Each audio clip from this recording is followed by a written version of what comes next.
Okay, call the meeting to order. Do the roll call. Rich Gutsenberg here. Dennis? Here. Megan? Here. Chuck?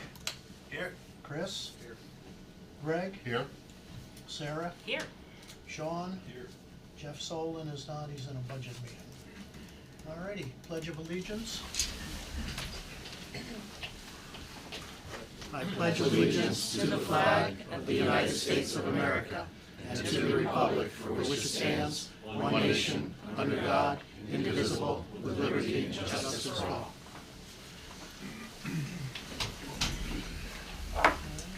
Correspondence, do we have any correspondence? We have no new digital correspondence. Alrighty, comments from citizens? I have a comment.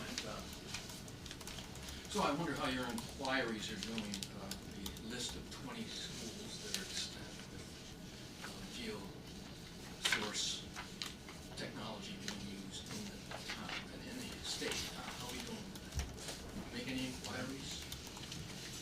I just read some of the articles. I haven't knocked me on that. Yeah, well, that wouldn't be something for us to do anyway, it'd be something for the engineers. Well, yeah, I guess that would be good if the engineers would do that. Unfortunately, I don't see them stepping up either. So we're ending up with the Greenwich School, which is an obvious failure. You can talk about the 3.2 million they're going to have to pony up in order to correct the thing. Why it happened, I don't know. You don't know either. No, And it that says should distress you. Yes. in the article it said it was about the maintenance and that they don't have enough maintenance people to support it. That was one of the three categories. It was either designed wrong, it was installed wrong, or it's maintained wrong. We don't know. So The article we should be specifically concerned said about that maintenance. because Right. Yeah. you have yet to see and present the data of a school over 10 years old, which are 17 of them in the state, that works. Why is that? Wouldn't you be proud if you had control over a program like that, to develop a technology that was so interesting and dynamic, to distribute the information for their success? Wouldn't you? None of the people are. That should be a big question in your mind. I hope you pursue it, because we're burdening the town with a large upfront cost for a long-term payout, yet we don't have any proof of long-term payout. I appreciate the 2-year data set, but that's not long-term. Thank you. Thank you, Tony. Anyone else?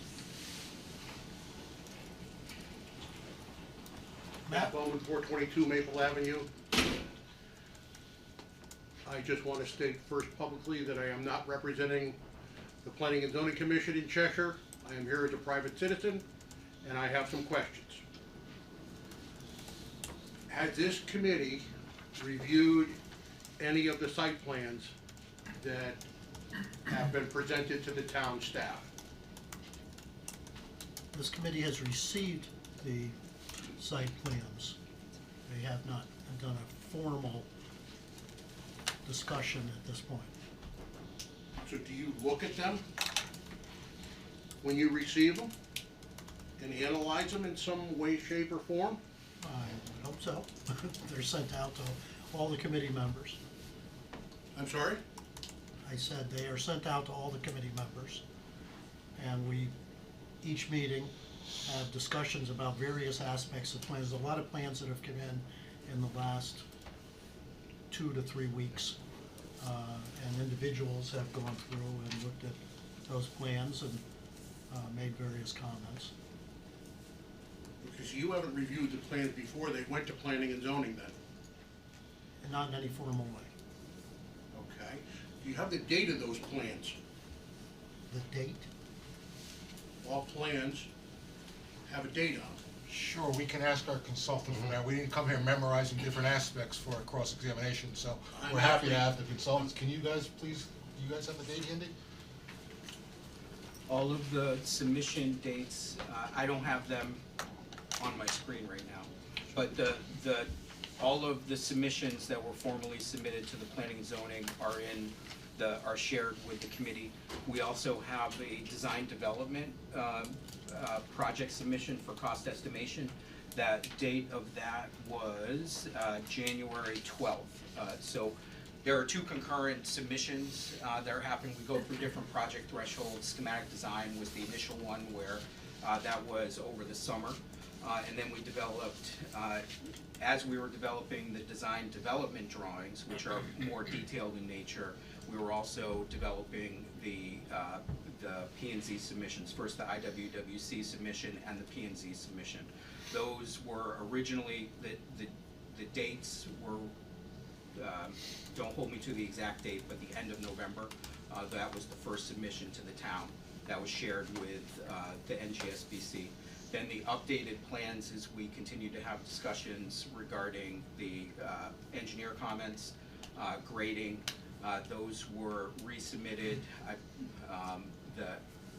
the end of December, just prior to the holidays, and then there was another submission further picking up the grading issue, the specific grading issue, the 10% grading issue, in the week prior to the P&Z hearing. So I believe it was last week was the Okay, comment. so the answer to my question is you don't have a date for the site plans. We Thank do, you. we do have, the plans have dates on them. We don't have them memorized. He just said he doesn't have them. Memorized. No, I don't, I don't, You said, you asked him because he's the professional, But, and he has them on his computer supposedly, and I guess he doesn't have them available for this evening. At this moment, sure, but we do have those dates. I mean, Okay, but you, none of you have reviewed them. of course, well, I reviewed them. You did? Okay. Why are you, Like, what's the question? yeah, I'm not sure what you're getting at here, so. I just wanted to know if you have reviewed them and looked at them prior to the submission to planning and zoning. That's all. And I asked for the date of the plans. It's a pretty simple, self-explanatory question. The process has been that every single meeting that we've had, the architects go through the latest planning. Much of that planning has evolved as we've gone along. So, we have looked, they have working committees that they're working with staff and with administrators, and in some cases, parents. They have been reviewing with them those plans, and then each meeting, we come back, we see some of the latest changes and adjustments that have been made. We did not have a formal meeting where we said, here are the plans that are going to planning and zoning, look them over, formally approve them. We did go through and formally approve the schematic drawings, which was back in August. We have just gotten the design development plans for the North End School. The design development plans are coming in for Norton this week. And committee members are starting to look at that, that's going out. So there's a lot of different plans that are coming in, including plans that have gone to wetlands, plans that have gone to P&Z. And as I said, some of that has evolved as it's gone along. Yeah, you certainly have a monumentous job. You have $400 million of construction that you're about to undertake. Well, 166 million. 166? Yeah, that's it, for both schools, 166 million. So that's what was approved at referendum, 166 million? Yeah. What's your contingency on 166 million? Well, that's right here on the budget. Mr. Chair, while you're finding that number, the date that I have on the drawings are November 15th, 2023. The description for those are IWWC and PZC submission, and there is a revision date of January 15th, 2024, with a description of response to comments. Okay. Are you having any problems receiving information back from town staff to your questions? We are, after Monday's meeting, P&Z meeting, we reached out to the town planner. We had a very good conversation with him to streamline the exchange of information, and we're meeting in person next Tuesday morning to make sure that we are all aligned. will this committee be responsible for the health and safety of these sites at Norton and at the north end? Well, the contractor, ONG, is responsible overall for setting up safety measures. We will be obviously reviewing those I'm talking plans. about at the end. I don't understand what you're saying. Sidewalks, access ways, sight lines, things like that. Well, I think that as we have gone through planning, we have always looked at safety in terms of the facility. In terms of some of the things you're talking about, like the sight lines, some of that is obviously a matter of conversation that I'm sure we'll have with P and Z in the process. For instance, we just received this afternoon a report from the police who had gone up and taken a look at the crosswalk across Jarvis and had taken some pictures and made some recommendations about that crosswalk and potential crosswalk up on the corner of Jarvis and Marion. So as that information comes in, obviously, we're always taking a look at that. I had a conversation and a meeting yesterday with Dr. Solon. We talked at length with the principal of the preschool about their needs and parking, and we talked with Vince Massiano about potential walkers who were coming from different places. Dr. Solon and I then went over and talked to Sean Kimball regarding issues about sidewalks. So, I mean, there's a lot going on, Matt. It's not just something that we're saying, here it is, it's done. We're willing to explore anything that relates to, safety, and, I'm an ex-elementary principal. I want to make sure that this facility, that both facilities, when they're done, are well-designed, and obviously student safety is one of the primary things that we look at. I just want to be sure that this committee, when all is said and done with the public safety of this site, that they understand it.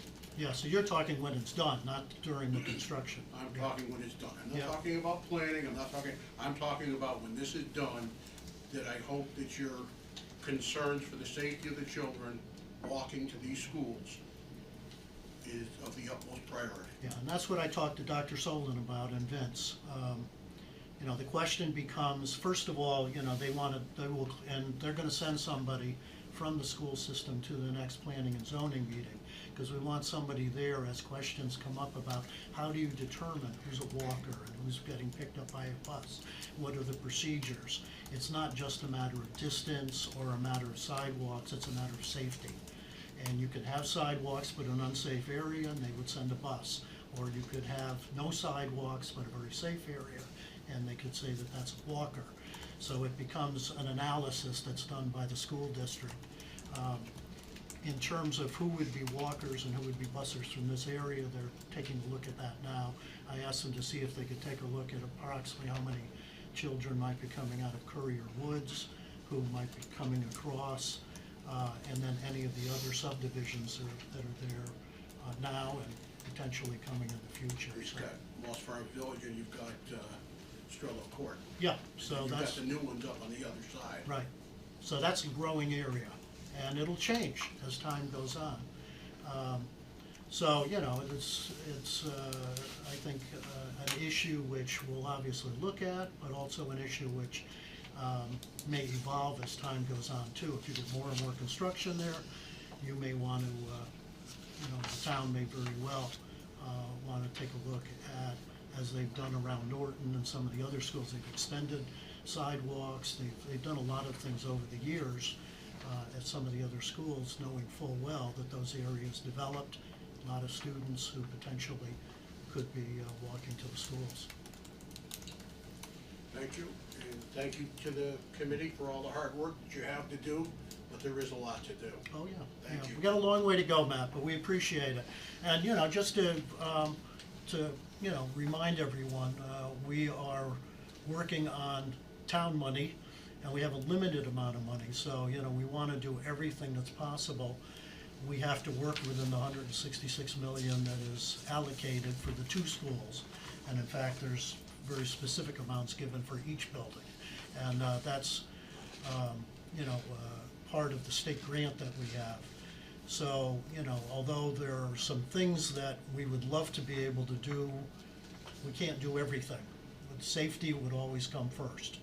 I don't think you can put a price tag Right. on a child's life. No, no. So I hope money is never considered. There are also parents that are sitting at this table, it's not, so No, there's I- three people that are I parents understand here, that. so we're concerned But as about a our citizen- children and the safety of our Right. own children. And I'm concerned Yeah. about, unfortunately, the safety of my grandchildren. Yes. Yeah, and we all want that. We don't ever wanna build a school and then find out something happened because we, you know, didn't wanna spend the money on it. The only point I'd make is that, you know, when we did schematic design, we found that each of the schools were about $10 million over budget. We had to cut 10 million out of each one. We've just finished design development, we're waiting for estimations there. So we have a tight budget. We don't have millions of extra money floating around. For every extra dollar we spend in one place, we probably will have to find a dollar somewhere else. So, to get back, what is the contingency fund for this? I never did get an answer to that question. Let me take a look. Here's North End School. Owner contingency, 6,498,000. 6 million? For each school, right? That was North End.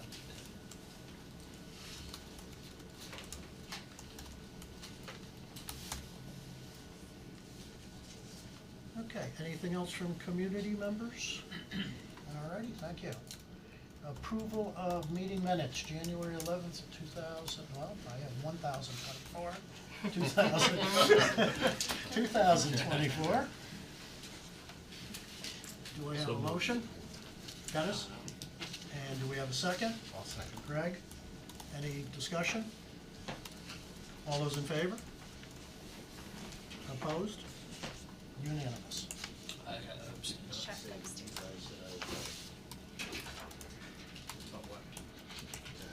Remember, everything's on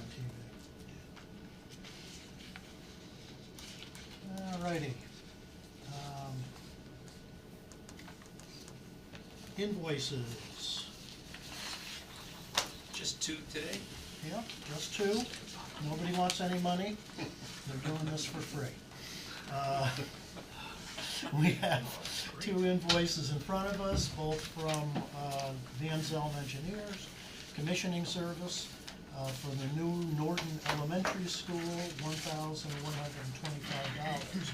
Do I have a motion to approve? So moved. So moved. Dennis, second. Chuck, seconded. Any discussion? All those in favor? Opposed? Approved unanimously. And for the North End, school, $957.60. Also for Van Zelm for commissioning services. Move to Motion? approve. Dennis, second. Chuck? Thank you, guys.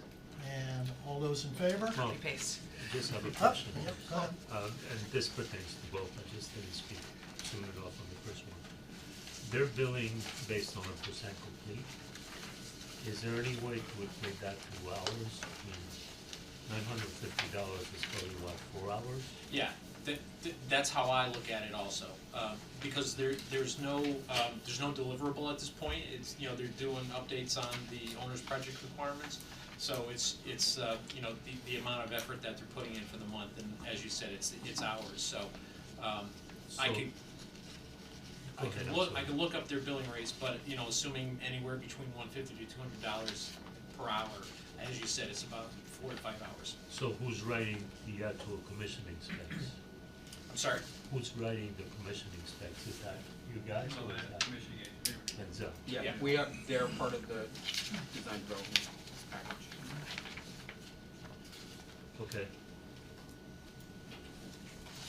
We incorporated their specs. Yeah, they All right. actually already submitted those. for Yeah, DD. we incorporated their Okay. recommendations, yeah.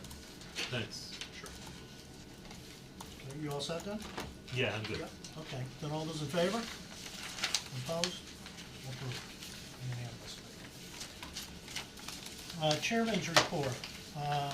January 16th, I did a presentation to the town council. It was fairly short since we only had one meeting before that, early in January.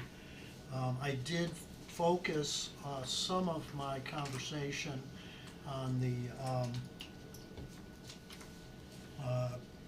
Inflation Reduction Act and some of the background that's been done on that and potential money that could come, but also saying to the town council that we would like to have a conversation with them about who would take the lead in exploring that grant, and talk to a little bit about the potential pricing that we had gotten for doing that work from the accountants.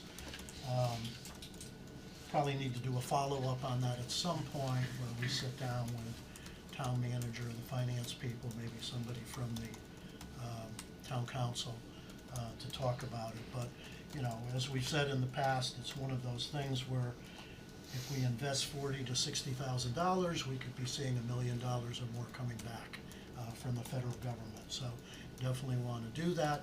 As I read the original piece from the accountants, they said that they really couldn't do much more until after they get the estimates in anyway. So we're not really rushed for time here. We've got a couple of months before we really have to do much of anything else. We had a meeting with the P&Z, which was tense at times.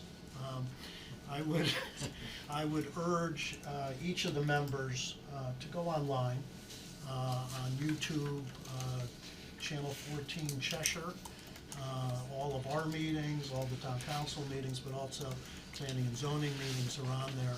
And I think it would be well worth your time. It's about a 2-hour meeting. It was fairly extensive, but it's definitely worth your time to take a look at that. We are going to have a number of issues that were raised at that meeting that we're going to go through today with the architects. I've had several meetings over the last couple of days based on the P&Z meeting and the conversations that we had there to make sure that we're handling all of the issues, that all of the documentation is properly done, that everything is in good shape before we go back to that meeting, the next meeting, and that we're ready to respond to any of the questions or concerns that were raised. But as I said, I think it would be well worth your time to take a look at that. Inland wetlands, I also attended that meeting. That was on the Norton School. It was a positive meeting. A lot of discussion about the area to the, is it north? No, north, south, east, west. To the back. As you know, there are homes around the entire area. The very back part of the wooded area there is some man-made wetlands. There's a ditch that was dug there evidently years back. The water from the various houses and the back of Norton flows into that area. So there was a lot of discussion about that waterway and how that's handled and where all the discharge is gonna be going. Inland wetland people seem to be fairly satisfied and pleased. However, they did ask for a public hearing, not asked, they voted for a public hearing because they said they knew that there were neighbors in that area who have had questions and concerns about water issues in the past, so they wanted to make sure that they got public input. So that'll be coming up at the next inland wetland meeting. I don't know what that date would be. February 6th. February what? 6th. 6th, okay. Wait, I got a question. Yes. So you're saying that there's an area on the Norton site that has runoff from the neighbors from a man-made, like, wetlands area? That's my understanding from listening to the conversation, that when those houses were built, Yeah. that there was a ditch that was dug that was right on the line between Norton's property and the property of the people who live there. And that the water runs into that, and there's a culvert eventually that goes across, that goes under the road later. Once But it's a the- wetland, it doesn't matter who made it, we have to deal It's with a, it. yeah, it's a man-made wetlands, they said, however, they made the point, you know, and once it's a wetland, it's a wetland, it doesn't matter. So they could be like dumping their water from their site onto the town property and we can't do anything about that. We gotta work around that? Is that what you're saying? We have to work around any of the water that's there, yeah, so we have, you know, we have to handle that water plus any water from our runoff. So that's part of the plan. Is this right here? Um, Yeah. Yes. You can kind of see it right here. It's not, this is a property line right here. Yeah. So, and then this is the flagged wetland on the north side. But they said that that line that goes across has water in it most of the time. It doesn't dry out very much. And that there's that little bridge off there, Right. that road to Sharon Drive, that, so there is, you know, water that runs along that back section. That doesn't seem right to me, but if you're saying that's how it is. I'm saying if my neighbor put water on my property, I'm putting that water back on their property. Yeah, until it's a wetland, Yeah. then you can't do anything about it. So as long as it's not a wetland, you can go back and forth with buckets. And now it's essentially a brook, or whatever you wanna call it. That's There's ridiculous. water that's running into it. And even though it may have been man-made originally, it's not now, so we have to deal with it. Plus the runoff from our property. Yes. One of the things I found interesting, evidently to the left of the building, all of the water that's coming off of the driveways and blacktop will run into this unit that's on the left-hand side, and it spins the water, dropping down any of the sediment or whatever, so that only clean water is then discharged up. And that was something new for me, I hadn't known about that before. And then they said, you know, initially they would recommend about every 6 months that you clean out any sediment, but they said in a lot of cases you can then extend that to once a year or once every 2 years, depending on how much sediment you're picking up. So it just assures that you're not sanding the driveways, things like that, and then that's ending up getting discharged out into the wetlands. So it was an interesting conversation.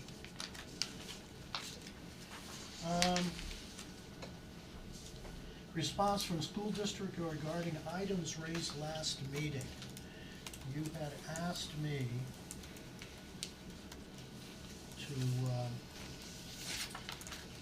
me find Vince's, here we go. You had asked me to look into 3 different issues, and these will, or at least one of them will come up, or no, I guess a couple of them will come up. At our last meeting, because the school people were not here. So the first one was electrical receptacles. We had talked about whether the school district, when the generators are running, whether they needed the electrical receptacles in the classrooms to be running.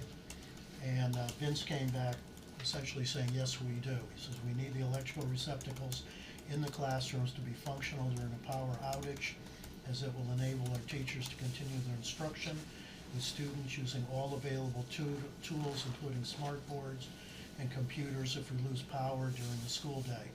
We believe the incremental cost of a slightly larger generator is a worthwhile use of funding. We'd rather forego classroom cooling in the event of a power outage. I think we had already said we weren't gonna cool the classrooms. If we're on generator. So you will have more detail on that when we get to the architect's discussion. Driveway, we had questions about the 10% grade on the driveway. And there's some response here about that. However, We have some very good news that we're gonna be sharing with you a little bit. We're now substantially below that 10%. So, we had talk here about, the fact that a 10% grade was gonna be difficult to maintain, although the bus company said that they would not have any serious problem handling it, but we have been working on that, and I think we've gotten those numbers down quite a bit. And then the third piece was on the elevator, and the school district came back saying, as long as a new elevator placement is ADA and code compliant, it'll be fine for all students, staff, and visitors, including those needing access to the media center. So that was the three issues you asked me to look into last time, and so I'm reporting back those responses.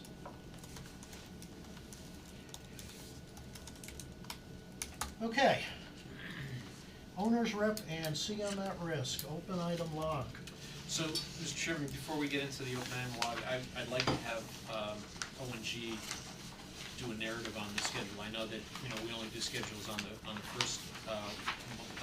first meeting of the month, but there are a lot of items that are going to be coming out, and Laurel thought it was important to kind of capture those and She just have likes you- running the big machine there. have you see And a all the visual paper. of the schedule. Dollar no less.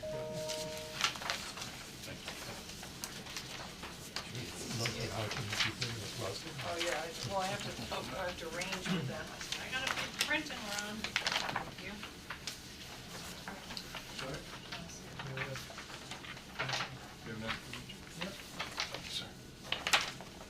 Matt, you want one? No, thank you. Okay. All right, so if everybody has one, so yes, I wasn't intending on doing a schedule update, but because of what's been going on since the last time we met, it's like there's more and more activities that you just wanna make sure that you're aware they're coming up, and, I just wanna make sure we're putting out so we're not springing anything on you guys. So the first page, there's nothing there, so you can skip right over that. On page 2, just commenting on ongoing activities, which Rich will get into during his report. You're gonna see this geothermal test wells coming up, which will be further down. So, there's gonna be some geothermal test wells that the team will be recommending that get done. It helps provide information on the thermal characteristics of the soils that are out there. It finishes the design. So just so you guys are aware that yet another, contract consultant, well, I guess we'll go through you guys, right? Is that how or no, you're doing the hiring. Yeah, we're gonna put an RFP out. Okay, so. For what? For the geothermal test well. Oh, okay. Right, which, are you guys gonna talk about that or do you want me to talk about it? The Geothermal test wells, just in general, or was that part of your report? We can if there's a question. Okay, Craig's behind. okay. So But it's go ahead. basically 2 test wells at each of the school sites, and they will be permanent, they will be part of the permanent system, but it's used to determine sizing of the mechanical systems, correct? Yeah, we Finish get the all the thermal sizing. performance of it, of the soils and the depth of the bedrock, so specify the right case, So you- How deep do you go on those? 495 feet. 495? Okay. So they're part of the permanent system, you're not wasting your money, but it's something that needs to be done sooner while they're still in their design phase. So that is in the process of, on the horizon, so I just wanna make sure that you guys were aware of that. Could that impact the number of wells or just the depth of the wells? No, that's correct, depending on the thermal conductivity, you can reduce or increase the well. So we potentially could save some money around the. Potentially, yes. Okay. Right, but you're not wasting your money by putting them in now. Okay. And then other ongoing activities, we're working on the constructability review of the North End School based on those documents that have came out, I'm still working on that. And Norton will be coming out tomorrow, so I just kind of have them as a continuous activity, as well as the commissioning agent will be doing a review. And then here's the thing, the 3 things that I wanted you guys to be looking at, so. There's geothermal test wells, so again, this is an activity that I'm letting you know about it tonight, you have time to think about it, but we're looking at probably by the 22nd, saying, okay, yeah, this is what we should be moving forward, because we do need the information for design, so it is impacting us. I don't want, I just jumped down to here. There's a herpetologist, which I don't wanna jump ahead and steal anybody's thunder of what their stories are, so that's coming up, so I'm not gonna talk about any more about that. For the turtles. And then there's, phase one bid document preparation, so I don't know how much I mentioned to you about the settlement platforms, but there's settlement platforms that are needed at the north end site, and it's because of the silty soils. It's a timing thing, and there's quite a bit of the school footprint, the building footprint that needs these settlement platforms. So what the process is we would be scraping off the topsoil, about a foot layer, then we have to compact the subgrade, then we have to put these, on 6 inches of sand are these plates, these platforms, and then with a rod, and we have to measure, you have a visual or no? No? We have to survey, and then we have to compact all around this with structural fill, and then we have to wait for 4 weeks. And survey, they're supposed to survey like every 5 days to see if the settlement has stopped. So, because of where we need to do these settlement platforms, it's on the lower side of the site, it's basically where the wings are, the 2 classroom wings are. We don't wanna be waiting until the start of construction to be doing this, waiting 4 weeks, because our concern was always, what's plan B? What if it's not done settling in 4 weeks? What are we supposed to do? We can't be, everybody's there and waiting. So we're going to suggest, and again, nothing you gotta decide tonight, just letting you know, that we're gonna suggest getting these settlement platforms in ahead, preferably like July, August timeframe of this year, and then just let them sit out there. We can keep doing our settling, cause we're really not starting work on site until December. So if we can get these in and done by, say, August, September, then we should be all in the clear, so we can just start day one with foundations. And you would have all the needed Okay, so, permits that you yeah, have we at have- that time? Yes, so there's so you'll see what I'm calling as a phase one, so a July to September timeframe, and what we would be doing is putting in the erosion control measures. We'd be installing temporary fence, again, we're blocking out where the house is. And then we would install these settlement platforms, and that's representing the area, there's 18 of them, and it's all structural fill. And the fill at the bottommost corner of where the settlement platform is, the fill's gonna be like 9 or 10 feet thick there. So there's quite a bit of fill. So we would be doing that, and I'm not sure how long it takes, I didn't get that far, but I'm assuming somewhere between July and September. And then, can you page down one?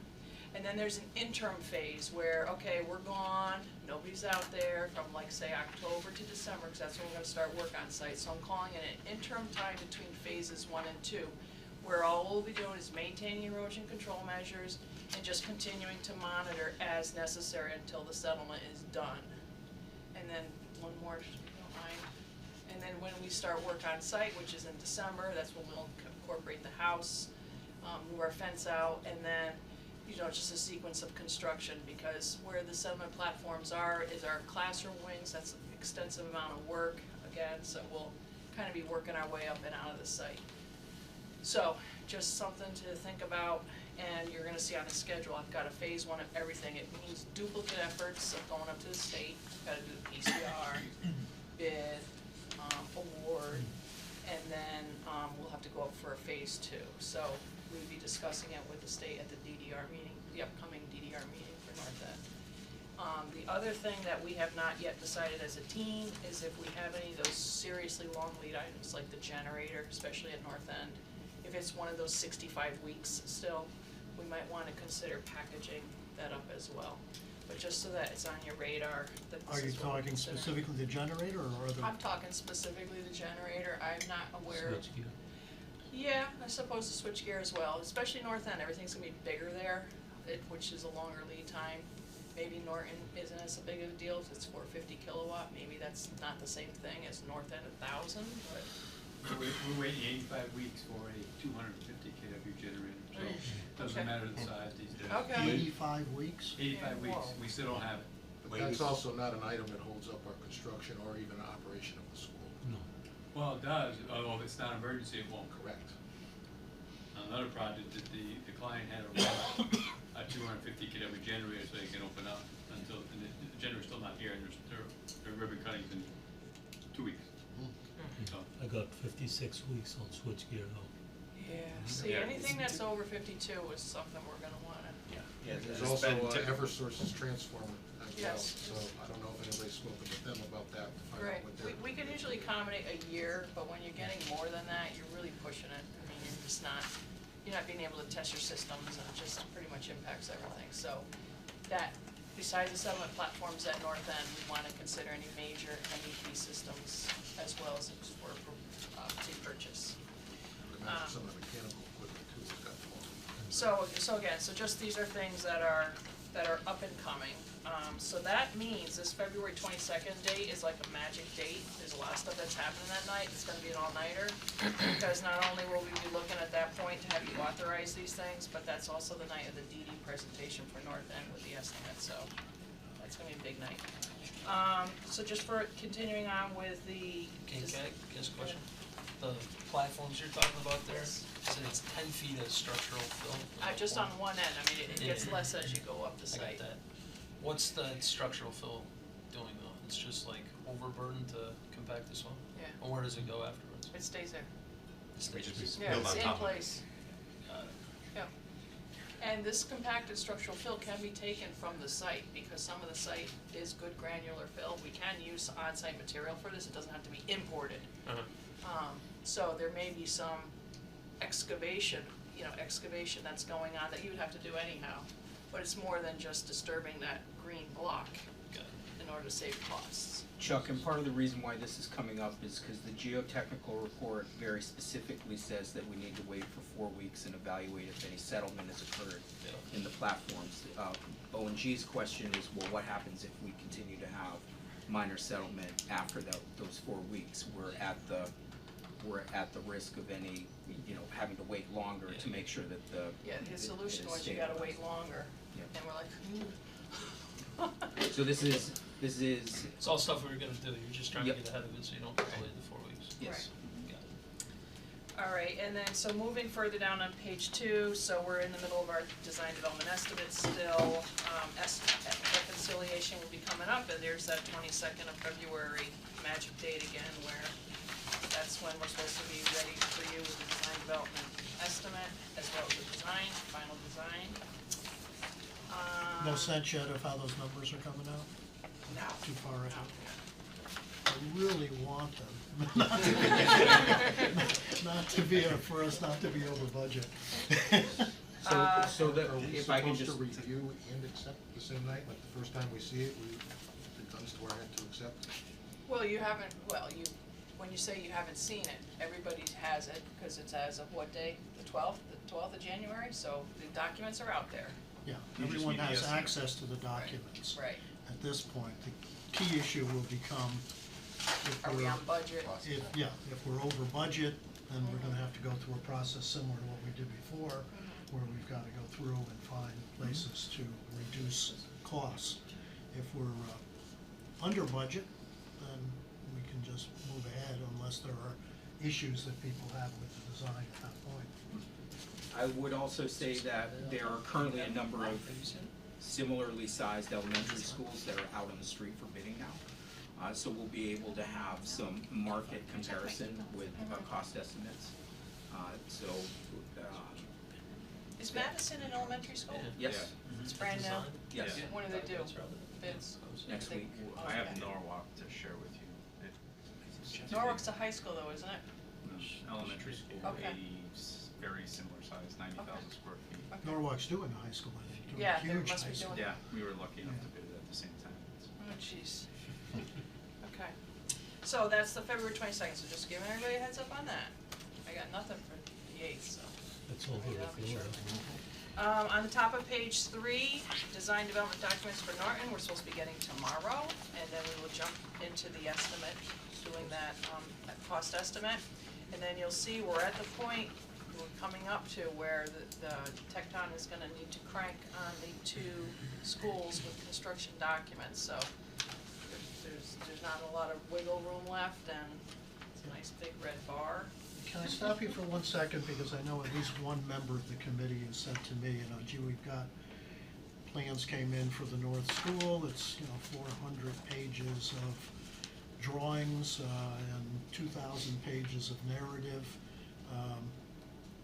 Committee members clearly are not in a position to be going through and closely looking at all that information. What is the expectation for this committee as we're getting all of this material? As far as what your review is, Yeah. if you had any comments, I would imagine you're just gonna let the design team or Rich know that you have issues. So I guess I can offer my opinion. We're not expecting you to, check for coordination of a plumbing fixture with our drawing with a plumbing fixture. We're gonna get 60-page-ish document, if not more, from both ONG and the OPM they're gonna go sheet by sheet, looking at coordination amongst the various different trades, but also within the sheet itself. So we're gonna get a whole host of constructability comments related to, do this didn't coordinate, change this, do that. So I guess our expectation is I think a bigger picture with obvious expertise in certain areas. We expect the detailed, we would think that there'd be detailed comments related to folks that are on the committee with specific expertise. So we're not expecting you to do the level that both the OPM and the CMR are gonna conduct, but if there's high level questions or coordination items, we'd be happy to. So I mean, you have respond. a committee here that has a cross-section of people that have various knowledge. I'm an ex-school administrator, so I go through looking at, the design in terms of how it's gonna work with kids, but I'm not an expert on looking at plumbing and electrical systems and some of the other things that are there. We're also getting 2 other reviews, right? A code review Yes. and Yeah. a general Code review. review, description code review, correct, yeah. Not at the design development. Those are at the construction document phase. Right, Yeah. but they could be starting sooner rather than later if we wanted. Once we have them on board, but I think that they would prefer to have the full set of construction That's fine. documents. Okay, let's see, do I have anything else? And then I was just tracking the latest, coming up will be these OSTA applications, I would imagine. Gotta get ready for OSTA, at least on North End, that's not now, but it's coming up. And then just trying to track what's happening with all the IWWC and the PZC meetings. And there was this WPCA meeting tonight, so who's at that? Ganesh. Oh, okay. So that was it. And then one more thing that I did not highlight on this is, but just know that up is coming, the structural steel detailing. Have we talked to you guys about that before? Structural steel pre-detailing, how we're gonna recommend that? No. That's where we would hire, it's called a detailer, pre-detailing. It's a cost that you would be paying for anyhow. We just do it upfront. Once the design is done, somebody actually does all the calculations and comes up with a bill of materials list for all the structural steel and checks all the connections. When you say the design, you're talking construction The documents? construction documents, yeah, it has to be later on. It has to be when the design is done So we're sufficiently. advancing the shop. Yes, you are, yes, and we're gonna recommend doing that, but again, it's another thing that is down the pike. It saves money, gets your steel on quicker, saves 4 to 6 weeks getting your steel on quicker. It So you're also gonna do a flushes out pre-order any on the issues. steel? Just the shop drawings, and then the minute we go out to bid, this information we posted with the bid documents, it comes up with a bill of materials, it makes your steel bids tighter, and they can order steel the day that they get awarded the contract. Is that what you did up in, Torrington? Both in Torrington and Farmington. Okay, cause I remember when I talked to Ed Aram, Yes. said all the steel was being delivered, Yes, Yeah. way before anything else got Right. started. Yeah, a lot of time we'll get steel on site before the concrete's finished right.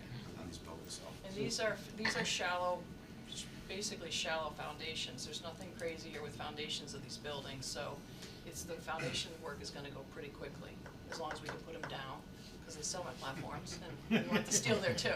So, I mean, just doing these 2 things will help minimize risk to the schedule. So, yeah, so there was a lot to throw at you guys, and, I just wanna make sure you were aware. So I have the February 22nd as a big deal. March 14th is the DD presentation for Norton. And then March 28th is authorizing the steel detailing effort, so, Okay. And you'll work with us through that process. yes. That is it. Any comments or questions for Law?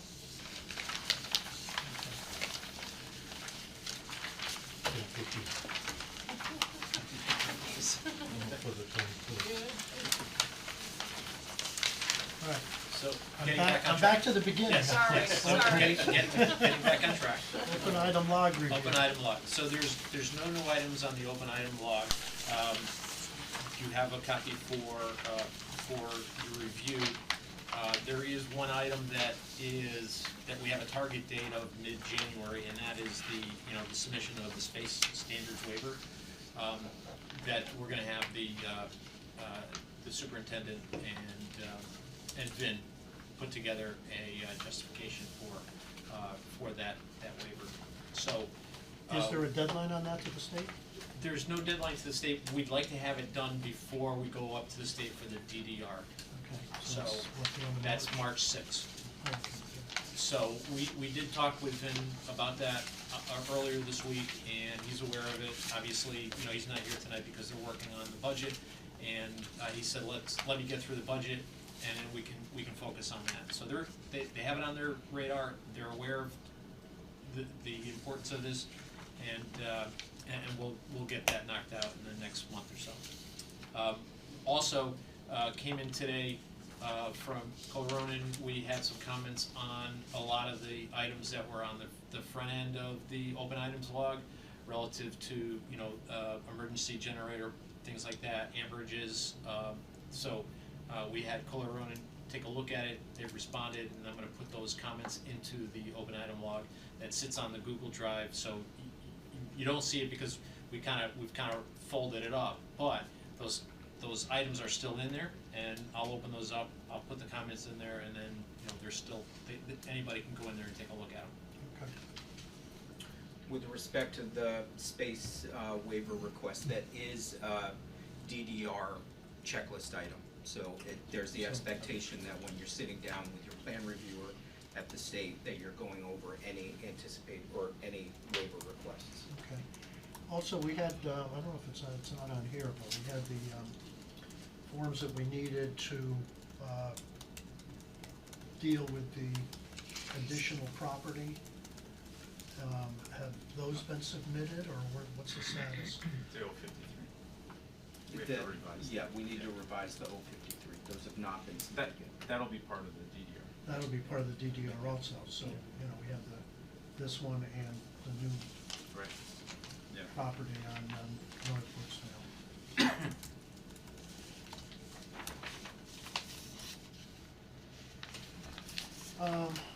Inflation Reduction Act, I mentioned, I don't know if there's anything. I don't have new about anything that. else to report. Since the last time we were here, I haven't spoken to anybody at CLA, so. All right, so I think the next step would be for us to talk about setting up a meeting with members of this committee and the town to talk about next steps. But as I said, I don't know that we can go too much further until we have cost estimates. That's correct. I mean, and that's what we talked about with CLA is that we weren't going to really get started with anything until at least the design development estimates were complete, and then we would share that with them, whether or not they were on board yet or not.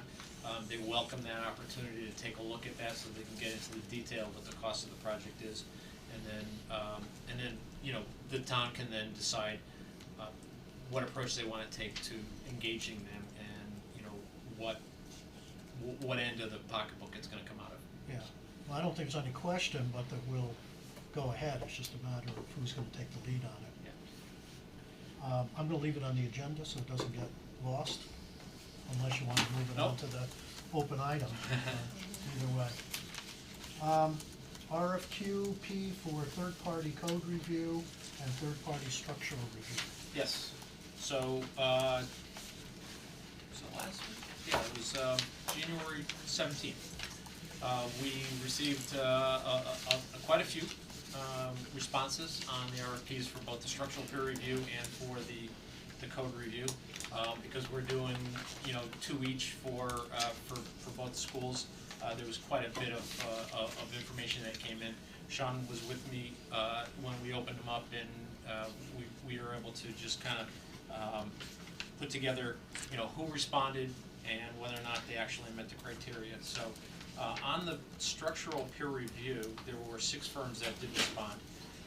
GNCB, PES, SKF, E2, Russell and Dawson, and Maki Engineers. And all of them are qualified? All of them are qualified, yes.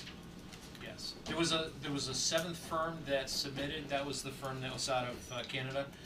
But for whatever reason, their FedEx package did not get here in time, and we were advised by the town attorney that we couldn't accept it. Russell and Dawson's out of East Hartford? Yes, East Hartford. Okay. Yeah. Can you share that with us when you, the summary of the information? I can give you a copy of the qualifications, yeah. Yeah, that'd be great. Sure. So how do we go about selecting them? So I talked to Rich. I know that the last time we had an RFP come out, I think it was for commissioning or maybe environmental services. There was a working group, and then the working group ranked the firms, and brought then it back to the committee. once there was the ranking, then we opened up the cost proposals. I have a copy of all the I have all of the cost proposals with me, so there's no concern that those would get opened accidentally. So that's what I was looking to do again, if I have some people who would. I'll do that. Okay, Chuck, thank you. Dennis I'll do it. and Greg, okay, so we have a working group. Just say working. Same working group, So we get the qualifications from. Yeah, you'll send us, Qualifications are in Sean's office. There Okay. should be 3 or 4 copies each of the firms.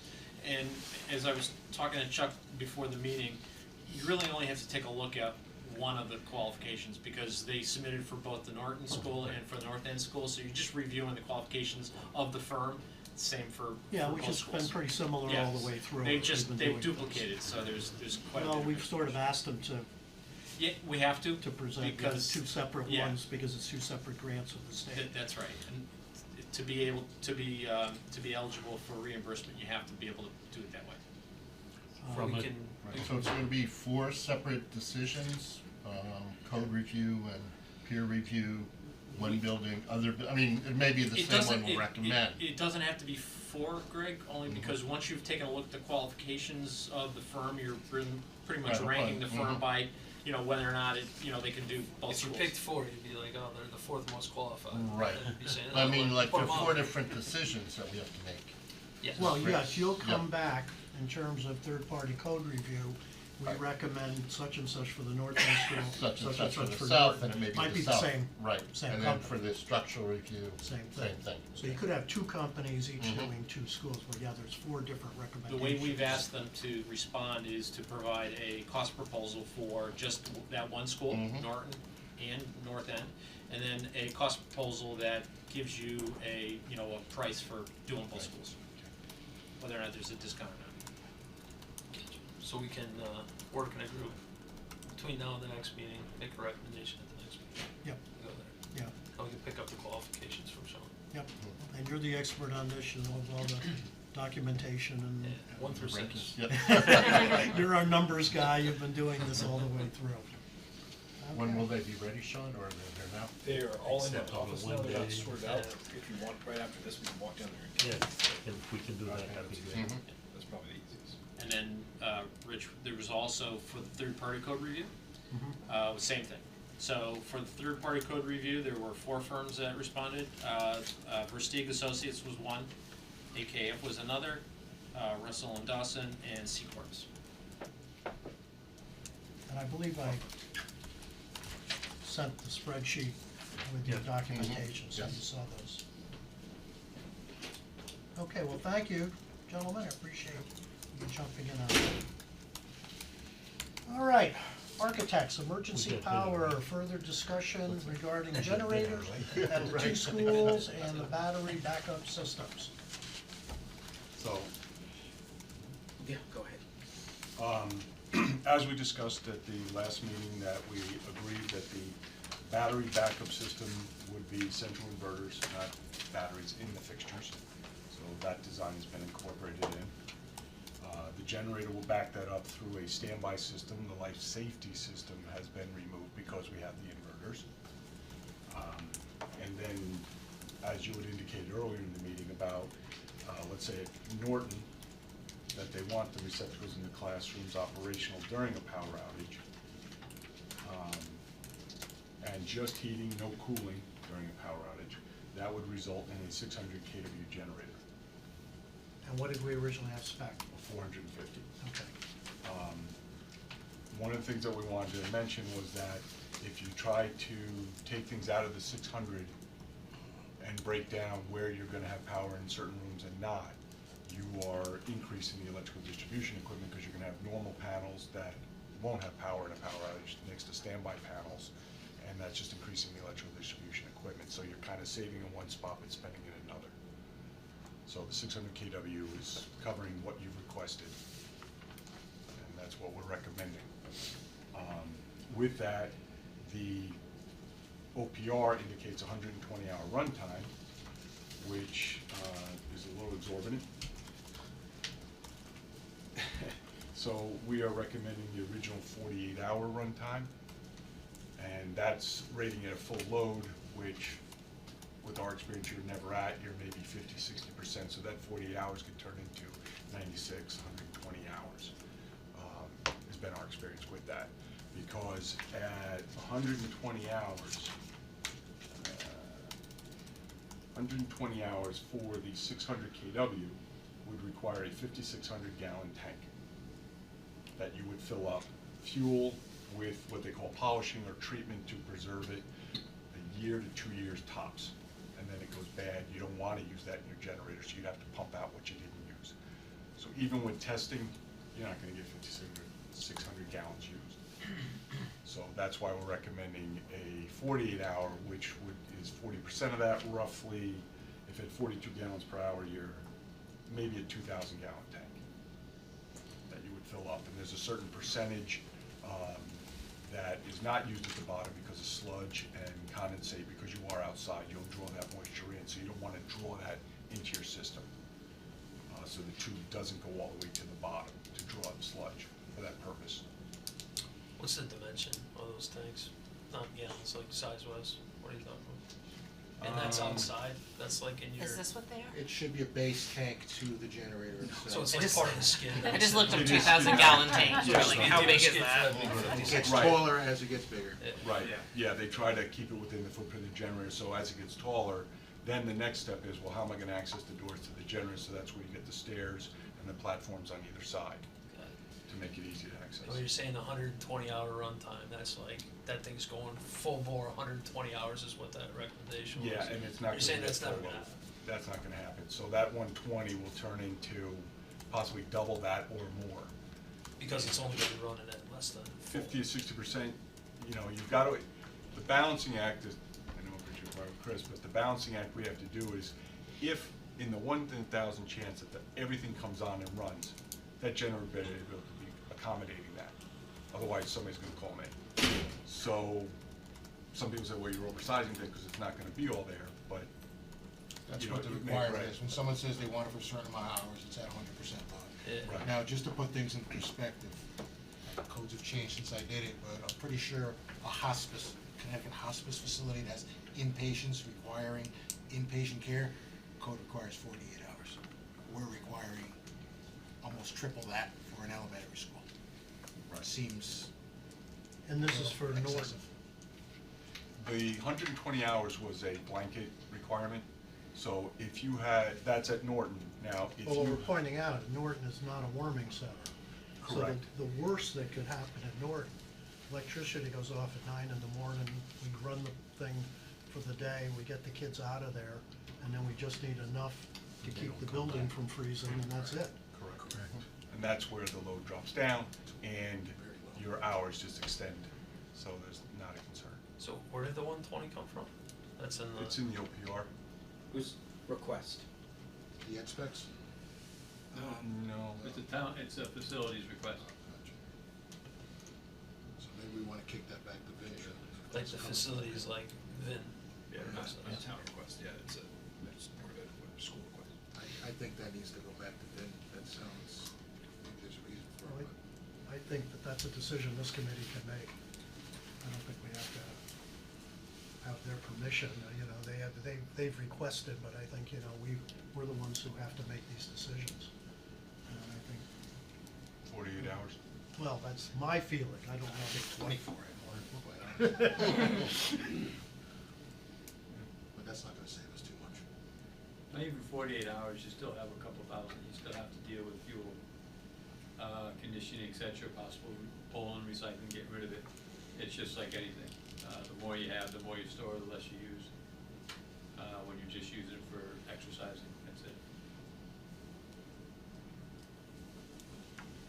But that maintenance is gonna be true whether we have a 50-gallon tank or a 5,000 You're gallon correct. tank. Right. Correct. And the company you hire for it, they recycle it around and stuff, so. Yep, that's Yeah, it.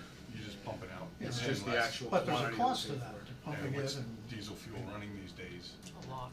Yeah, so times that by, you know, a 6,000 gallon tank, 380 and then 2 gallon years or later putting it something. out. I mean, I'd go out on a limb and say 48 hours is uncomfortable. That's just, Sounds reasonable to me. What, others, Yeah, I mean, the 120 some, Yeah. there's Well, not been a good argument for the 120. and the 48 I hours haven't is designed like one, low. all the ones I've done, I've never designed a generator for 120 hours. I only have seen one. Hospitals generally 96, code for a nursing home is 72, but that's because they're staying there and it's long-term and, you know, heat and so forth. But that's Department of Health. do So you need just give you a flavor. Do you need a motion? I mean, I'll make a motion if you'd like. Do we Yeah, it accept, wouldn't hurt. accept the recommendation or a 48-hour? Second. Second, discussion? This will be the 48 hours, 600 kilowatts. For Norton, yes. For Norton. All those in favor? Okay. So North that Ave. will end up getting updated in the OPR. Yes. As to memorialize that. Okay, let me just break that down. Okay.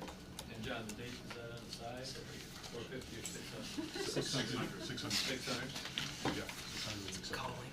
You needed 600 in order to run all the The receptacles and so receptacles. forth, yes. Okay. Now, So I can get a calc based on what's required, what's requested. now at North End, last we had it was, there was the recommendation for having the warming center only have cooling, and then all the receptacles. And it's the same concept again, that the more you break it down to what you want on power, standby and not, the more distribution you're gonna have, the bigger closets you're gonna have. And overall, you're saving one end, paying with the other, and then the impact on the design itself. Okay, so we were able to size it up for warming center only cooling, but heating everywhere for that day that the, you know, just, I call it schizophrenia, of the performance of the building, so you have the students in for the rest of the day, so we're heating everywhere. So if it's a warming center, we're cooling only for, I believe it was like an August storm that we talked about in the Right. last meeting. So that results in an 800 KW And that generator. does the heating in the rest of the building on the schedule that we had talked about, right? Correct. So you're keeping the rest of the building warm enough so you don't have any damage, but you're really not warming the classroom wings at all. And in the heating, the worst case scenario is the students are in there, so you have to provide ventilation by code for the students. But then after they leave, and the next day there's a power outage, they don't come back, as we talked about, then you can shut off the ventilation because there's no one there to ventilate. But you've got for. ventilation in the area that's being used as a warming center. Correct. Which area would be the cooling area? The cafeteria area? The cafeteria, the gym. The whole front half. The public. Can you remind me how we got from 1 meg to 800? What did we take off? Was it the cooling? The whole place? We had heating only, and then it's a swapping of the water heat pumps are running, but then when you're cooling only, we've shrunk the area that we're cooling. So the heat pumps are doing heating and cooling, but when they're heating a larger area. So that's how we got it, because it was cooling the entire building, got us to the 1 meg. That's what so we're only cooling partial, that's what it was. We From also warming center, dropped yeah. off the electric resistant heating in the rooftop units and went to hot water. We were able to gain efficiency with the geothermal system to contain that and drop the resistant heat, which is a big saving. So we're still keeping the whole warming center / cooling center, Yep. and we're no longer the 1 meg, we're down to 800. 800, yes. Wow, that's pretty cool. And the same 48-hour request on that, because again, you know, you're gonna be at 96 to 120 hours running, is our experience with that. If you did, try to have this organized, see how that's working. The 800 KW, if you had it at 120 hours, is a 7,000 gallon tank. It's consuming 54 gallons an hour, whereas at 48 hours, it's more We than could run our own 26. gas station. Well, I might used as to well work at a not gas do station, that. the gas truck that shows up is a 10,000-gallon truck. So picture that as your Yeah. tank. The generator's how high, and then that footprint also is growing, so If we you recommend do a meter. vertical tank with a silo. That's true. That's right. Yeah. So that's why, at the gallons per hour consumed, you're like more Problem than solved. 2,600 gallons. So- 2,600? Yeah, somewhere in that neighborhood. That was my calculation, but the sizes come in certain streets, but it's in that neighborhood. Okay. So it would be And that the tank's recommend- above ground, that's not. It's in the base of the generator, so it sits, what about photographs, but yeah, it sits in the skid, and then again, the height of it, we recommend having stairs and platforms on either side for access to the skin tight. Neither of them are walk-in generators, they don't need to be, it only adds cost. They're sound attenuating, we're going to provide that, they're 72 to 75 dBA sound attenuating, we'll put that out there, and then I think we discussed last time at Norton, there's closer to the neighbors, so we'll have to look at, our recommendation is don't use the generators for sound attenuating beyond its standard enclosure, because the cost of it is skyrocketing, and right now custom enclosures are third quarter of 2026 is where they're booked out to. But you're still talking a level 2 sounding, like the Absolutely. standard level 2. Standard level 2, yeah, don't go custom and try to get 55 or something like that. Where in Norton is it located? To the left side of the building, Adjacent to the dumpster. Right where the dumpsters are? Yeah. Okay. Yeah, so there are houses, well, Norton, of course, there's houses everywhere. Right here. Yeah. It's this guy right here. Okay. So, in case you're wondering, the town of Cheshire does not have sound, does not have a generator requirement for a decibel level at the property line. That being said, we are going with the level 2 sound package, and we will be able to understand what the dBA or decibels of that unit is at the location. And we're It's like plantings in there too. likely going to be having some landscape screening here. I mean, the illustrated site plan does not indicate the amount of vegetation that's gonna be along here. We wanna make sure that we're good neighbors and not, providing everybody that lives here, their backyard a view to the kind of working area. Just curious. So the recommendation is an 800 kW generator, 48 hours, that'll get you warming center, cooling, and all the receptacles. Do we have a motion to approve that recommendation? Dennis, second? Second. Greg, any discussion? Just one question, do we have any idea what the lead time is? From Cummins as of yesterday, 92 weeks. What did you say, we can build the building? Doesn't Yeah, anything over Yeah, 52. the 600 to 1 meg range is 92 weeks. Put it in when it arrives. We don't need it until the school. Yeah. You get a rental if we On your absolutely need retirement. to. Yeah. Like doing the math. We'll install it. And just keep our Less than 2 fingers weeks. crossed that Just electricity barely. doesn't go off for the Wow. first year of the building, that's Wow. all. All those in favor? Unanimous. Thank you very much. You're welcome. Provide, does come with load bank or just put an extra breaker on for the load bank testing? Just an extra breaker. All right, update and review, turning it over to you guys. Okay, well, we indicated a number of items in our update. I think obviously, this week, we had a number of comments at the P&Z meeting that we'd like to review. We listed what we had as as design-related comments. We have, because obviously we don't have the minutes yet or have had we sent this list that we're going to be going over to the town engineer, the town planner, to make sure that we did not miss anything in our notes and our re-review of the meeting. So I'm going to, obviously, the big concern, as you are aware, and as we reviewed at the last meeting, was the grade of the bus pickup and drop-off and parent pickup and drop-off from Marion down. Just before you get into that, so So there was a bit of some communication concerns related to the comment response timeframe. So we, Tecton reached out to the planner directly, have a meeting on Tuesday morning to discuss that at length, make sure that we're on the same page. And we'll be running point we'll be the point of contact with the town, and we'll cycle any communications through to our civil engineer on that. Just we don't like, we're not happy about, you know, the performance that we had on Monday, and we're committed to working with the town to make sure that we put our best foot forward at the next meeting. So the plan that you have here, which Justin will go over in a minute, is a net result of our team reviewing what happened on Monday, sitting with the engineer on Tuesday and Wednesday for revisions, and this is what they've produced since late Monday evening. So there's, not perfect, but there's more to go. We want to highlight what we heard for comments at that meeting, make sure that we're adequately addressing them as best we can, and sharing that with this building committee.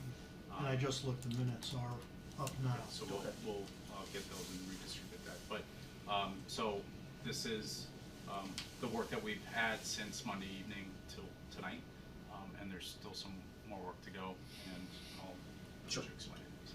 So, as I mentioned, we listed the comments that we heard Monday night, so we can go through, we can recap those after I just go through a quick update of the site plan. And what you're seeing, this is not the illustrated site plan that is the pretty pictures that we usually have it, but it is important to understand the type of grading that we have from Marion Road to our school. So the big item, let's get it, put it on the table now, is the grading from Marion Road down to our parent pickup and drop-off loop and bus pickup and drop-off loop, and bus and delivery access. So by and large, we have between a 30-foot and 35-foot elevation change from Marion Road, depending on which access. It is important, according to our traffic analysis and our traffic engineer, to maintain a separation and a location between the two axes to allow for a proper visibility, proper sight lines between the two, because one of the strategies that we were looking at is, you know, what happens if we start elongating this axis? Can we start to stretch the grade out a little bit? So the first go at this, the November submission, we had over 10% grade. Town of Cheshire has maximum 10% grade, and for everybody that understands what that means, it's, we made the comment at the last meeting, this room is 30 feet long.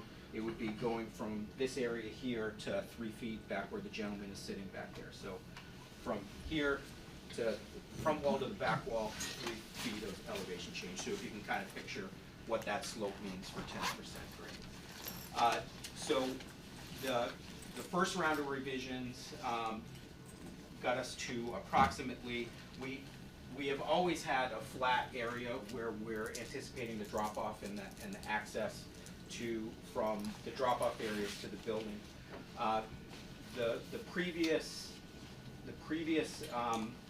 iteration had a more severe grade from Marion Road to approximately this location that was approaching 10%. We were under the required threshold. However, we had discussions at the last meeting about that. There is still a concern about that steepness. So by regrading some of this area, providing a little bit more separation of the parking area to our parent pickup and drop-off loop or visitor pickup, visitor parking area, we've been able to get this grade to 7.5% from Marion Road to this location. From here, it is more or less flat and accessible. For our bus pickup and drop-off, this is where we have a greater elevation change, 5 feet more, so 35 feet from this area to this area.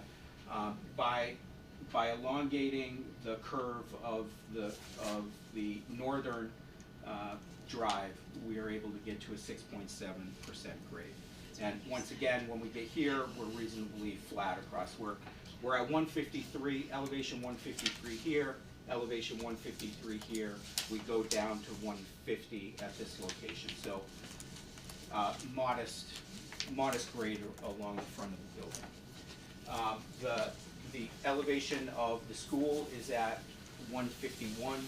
One of the things that we did, we actually raised that by 1 foot to help accommodate some of this. So one thing, so Justin mentioned it, this road we basically just stretched. We had that discussion at our last building meeting. And the other piece that, just to make sure you see, we actually decoupled this parking lot as before it was connected in here. When you decouple it, you can stretch this road out some more to get to a less steep grade, which helps us. And what it actually does, so it was a great suggestion to really focus on this area. It actually creates a safer parking area because it's self-contained, so you don't have multiple access points to it. You come in and out like that, so it really simplifies it. That's So, a nice solution. yeah.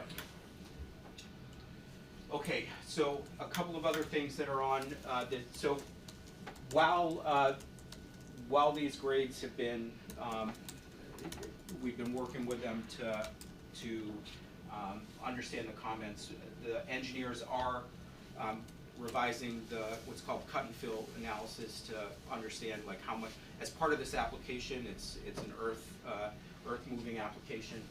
So we will be able to have updated cut and fill analysis and updated disturbance. So the important thing is that all of these modifications, we want to make sure that we go over with staff. We met with them informally twice, most recently on January 11th. But it's important that we make sure that we close that feedback loop, or make sure that before we go to the next P&Z hearing, we understand from the town that they have reviewed, we have seen their comments. If there are any questions, we reinforce them in writing. So we're committed to not going back to P&Z until everything, all the comments are back, everything has been addressed. So A couple other things that the engineers are working on are 24-hour traffic counts. That was a request, so I've directed them to just go ahead and do that so that we have that information as well. Yeah, and many of these things were individual comments that were made by Understood. members of P and Z. They didn't take a vote, there was no, Yep. nothing like that, but individual people maybe raised an idea or a question. Sure. And we want to be able to react to each of those things. just a couple of things, couple of other things that are on the screen before we get into the line-by-line analysis. We think this is a good comment, making sure that we have a connection between the pre-K parking and the visitor parking or the staff parking. We can gate this. There is a strong, there is a benefit to maintaining those separations from a day-to-day operation, so that we can look into gating this connection. But in the event of a pre-K event where we have all the parents and the grandparents coming, to be able to open this so that somebody that's driving in off of Jarvis can still have access to the rest of the facility. So Dr. Solon, Vince, and I met with the pre-K principal the other day, who, we said, what happened was they looked at, P&Z looked at the number of pre-K students and said, how are all those people gonna come in, get out, what if there's an assembly? And essentially what she said is, well, you don't fully understand how the pre-K program works. There are multiple programs, and all the kids are never coming in at the same time. Yep. Some are AM, some are PM, some are in this program that starts at 8:40, some are at this program that starts after 9 o'clock. And she said, we never do an assembly with all the kids and the parents. She said they're too young for that, and that doesn't happen. So I think there was a concern, well, if you had 160 students coming in, you have 160 cars coming in all at one time, what are you gonna do? Still, the idea of connecting makes sense. If you're doing an open house night or whatever, instead of, one of the things that was mentioned by P&Z is, if you come in and that lower parking lot is full, you then gotta turn around, come all the way up, and then come down again. Why not have a connection there that you can open up, and that just allows you to have that extended parking for those special event Yeah. situations. So the kind of operational or the day-to-day schedule of the faculty and the students for the pre-kindergarten is the precise reason why this makes sense from a safety and security standpoint, that this is a separate drive, so. One thing that you don't quite see, so when we decoupled this and pulled the road out, we also were able to squeeze a few more parking spaces in too. I don't remember if it was 4 or 8, but we'll confirm that. Basically, it grew this, in that direction by But thinking. if you connect these two, you're probably gonna lose some spaces What, in the yeah, lower, in the we're- pre-K lot. I don't think this is really, the parking is all along here, and back here. We'll have to look at that. You're right, you're I right. think there's Yeah, parking that runs. you're right, over. it You're kind of right. wraps around. Yeah, you're I right. looked at Sorry. that, I'm pretty certain. We'll take a look at that, that's a good point. It'll be a net increase, but, But you may lose 3 spots or something. Yeah, that's a good point. We'll calculate Is there that. any significant cost to raising the school up? Was that like 10,000 yards of fill? Well, we had a net export. I think in the original analysis, we are working to try and balance that. But Yeah, what you just said, we did. So we're balanced, right now, we believe they're still doing the calculations, we're balanced so that we're not carting in and out, Phil, other than the structural actually that we save need. money. Yeah, yeah, that would be our goal, is to make sure we're kind of even, with the exception of the structural fill, we have to bring it.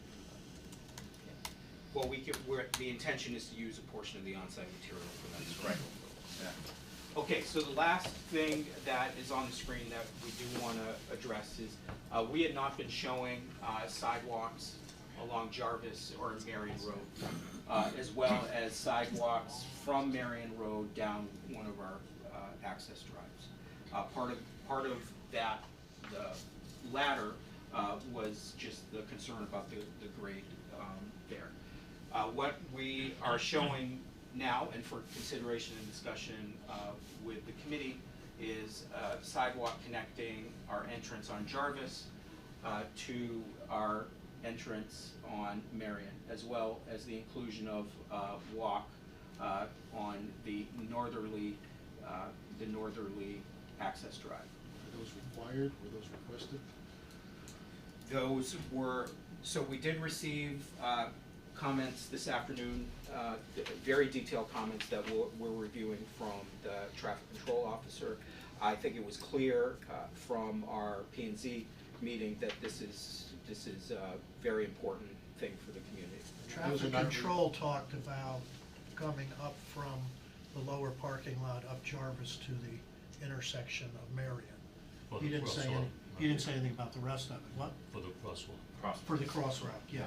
And he had gone up, we just got this today, but he had some pictures and he had gone through, taken a look. He definitely likes the crosswalk that presently is there that goes across Jarvis and would like to keep that. He had some suggestions about some signage that would go there, but also felt that a sidewalk coming up to to Marion would make sense. He didn't have any specific suggestion beyond that. It was brought up by several members of P&Z, concern about students walking to the school and Marion being a fairly narrow road that people don't always stick to the 25-mile-per-hour limit. I did speak, as I said, with Dr. Solon, and they said, there's no hard and fast rule in terms of walkers versus bussers.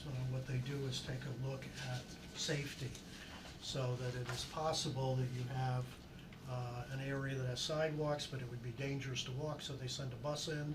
There's other areas that there's no sidewalks, that it wouldn't be dangerous, and they choose to have those students as walkers. So he was not, at this point, prepared to say whether any of the students who live along Marion Road would eventually be walkers, but that would be something they would have to review and. Yeah, that's some of the homework that we still need to do. Yeah. In Could I that, ask- Go ahead. in that eventuality, can we extend the Marion Road sidewalk all the way to the property line? Good neighbor policy? To the right.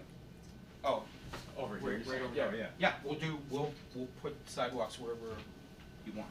Now, that's outside the property line proper, correct? Correct, So that's not reimbursable. correct. It's just And- sidewalk, but it's adds up. And what, I was just driving on Marion and I don't remember sidewalks There, no. anywhere. There are So That's correct. I think we like, obviously, walking safety is paramount. Is the town going to help get more sidewalks because we're only getting them to the property lines? So then what do they do? Sean? Yeah, so I had a conversation with the council chairman actually this morning about this, and before even this, there's been discussion, well, before this most recent conversation, there have been discussions about extending sidewalks and sidewalk extensions along Jarvis. That's where you pick up, everywhere from Stroller Court to Moss Farms to whatever, all the areas. Some have sidewalks, some don't, but that network of houses.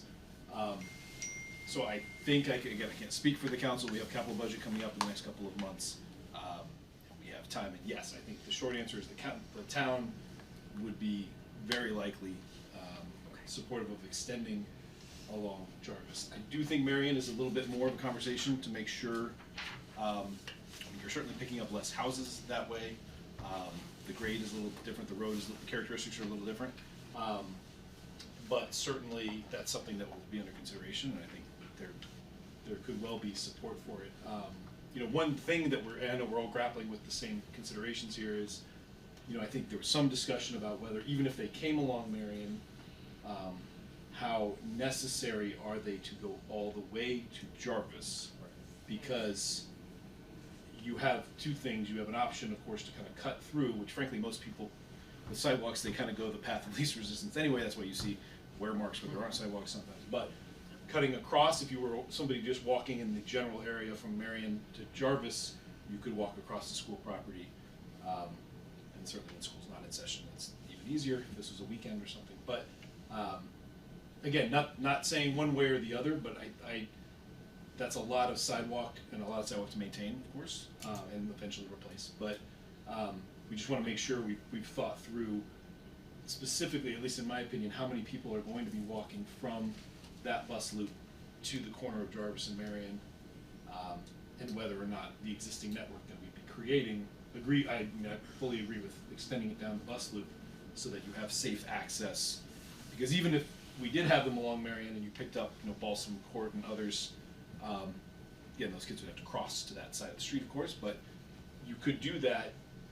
But those folks are walking to the school, they're not walking to the corner of Jarvis and Marion. So just something that I think we need to all, and again, I say we all, it is this committee, but it's also the town council and others as we plan. When you zoom out, I had it actually on my screen if anyone wants to see it, we have all of our sidewalks for the entire town mapped in GIS. And as you kind of zoom out to the whole town, this is an area that just does not have as many sidewalks. So we are introducing them, and obviously in part because we're putting our now future largest elementary up there, elementary school. So, but it just means that network's not there now. So we need to have those conversations and commit to the plan of how extensive is the sidewalk network going to be up there. But In that case, aren't you only getting rid of the, 500 feet that's in between the driveway on the left and the driveway on the right? What you just said, Sean? sorry, which You'd still need that run that runs along Marion from Jarvis to that first driveway that runs down the hill, huh? right in this view here. if Yeah, there's so I'm no saying what you sidewalks were just along- getting at though is maybe we don't need that full network. You really only be getting rid of that middle Between the 500 feet. driveways? Yeah. I guess that's the question. If you were coming from south, would you can enter the school property along the Jarvis crossing, or at the intersection, as the traffic control officer was suggesting, putting the crossing, because people will naturally cross up there. But I think that's the decision, is do Well, we you would only have the cross- Jarvis stretch, or do we go all the way down to the? You'd cross Jarvis in the crosswalk, and then you're not gonna walk down that hill that's right there without the hill on the property. Right. And you wouldn't want kids at sixth graders, right? Gonna walk down and then have to cut across through the pre-K part of it. Well, You'd still wanna walk across the front on Marion, no? there's a sidewalk structure. You know, you could simply bypass, you don't have to go right through the pre-K entry. So those aren't the only sidewalks, Yeah. the other driveways have sidewalks? I mean, that's a Yeah, sidewalk. This right one there. doesn't, but this one does, right here. That one does. Yeah, Yeah, there's a crosswalk right there, so they very likely walk. yeah, so you could this come way, across I that would think. crosswalk or come down and then through the sidewalk right to the front of the building. Yep. So from that section you could, which maybe negates some of the sidewalk up along Marion. And again, you can do, all of it can be done. For future discussion. Yep. See what P and Z says, see what the town says. We just wanted to show you the So, length. yeah, so we're not distances, saying those that things. that's definitely where we're going, but if we, Right. You're right, if in that's some the way. decision, that's what we'll do. Right, if you've, been to Chapman School, again, a much smaller version of this, but Chapman along Country Club, the sidewalk ends at one entrance, and then you go into the school property, and the other, it's actually an entrance and then exit at Chapman, but there's no sidewalk on Country Club between the two entrances to, Chapman. And that's in part because you want kids, you don't want them crossing unnecessarily, they can go into the property. Again, a little different because it's a much larger space. Right. But that's at least the idea, that you can have gaps in the sidewalk if the primary destination is off of those Right. gaps. And but that's what we're looking at. We also Students can sidewalk. potentially walking or even biking Right. to the school, and where would they be coming from? Right, but I think in talking to Dr. Solon, students would never be expected to walk. They would provide safe transportation even from as close as Balsam Court if there's no sidewalks. If there's no safe way to walk along Marion Road, then the school bus is gonna stop at the foot of Balsam Court, even though they're within that walker distance we've talked about. Pick them up, drive them 30 seconds Yeah, down to the the school. incentive doesn't necessarily even have to be a Because safety's full-size always gonna bus. be the top It could priority. be a smaller van, they would have to look at There are that. ways to safely transport them outside of a sidewalk network. But again, all discussions, again, I talked to Peter Talbot today about that, and we're one of our top priorities in this upcoming capital budget would be taking a hard look at all of the sidewalk extensions and some of the prior approval money we had last year for sidewalk extensions and focusing them at a minimum on Jarvis and very likely also on considerations for Marion. Okay, Okay, so I think maybe if we can just go through some of the specific items. I think we highlighted the important ones. These are listed on page 1 going into page 2 of our update. Under item work in progress, item number 3, North End issues discussed at planning and zoning. Item number 1, connection from early childhood to parent drop. We think that's a good one. We are addressing. Item number 2, we just talked about sidewalks up both Marion site drives and along the Marion right of way. We're looking at that. I think some further conversation is warranted. Item number 3, update earth moving amounts. As I mentioned, because we are manipulating these grades, those numbers are going to change. We'll make sure that those are part of the accurate updates. Item number 4, review permit applications for accuracy. It was referenced that there was an error in the application. It is not our intention to submit applications that have errors in them, so we are looking at that. Typically, we work hand in hand to understand the accuracy of those. So, item number 5, hard copies of the traffic map. Our traffic consultant did provide a broader view of intersections to discuss what some of the level of services are by this development at intersections that are further away. We will provide that. Jeff mentioned the 24-hour traffic count. So just for the edification of this committee, we typically, when we're convention suggests that when you're developing a property, specifically a school property, you're analyzing the traffic flows during AM and PM peak. In other words, we're not going to We're not gonna analyze the traffic coming out of a building at 10 o'clock at night, when we know that there are commonly no students that are there. That being said, it was requested that we provide a 24-hour traffic count, and I know Banesh is addressing that. We have that information, it's just a matter of collating it. How far up the road does that go, or is that just for the local area there? In other words, up the road, there are some neighborhoods that Jarvis is the only way out, and is that gonna be a Oh, the big? traffic set? Yeah. He went all the way over to Highland. Yeah, it's in the traffic study, I know Yeah. exactly where they. And Marion went all the way up to Route 70. So this is what was shared on screen at the P and Z meeting. So discussed more of the intersections away from our site.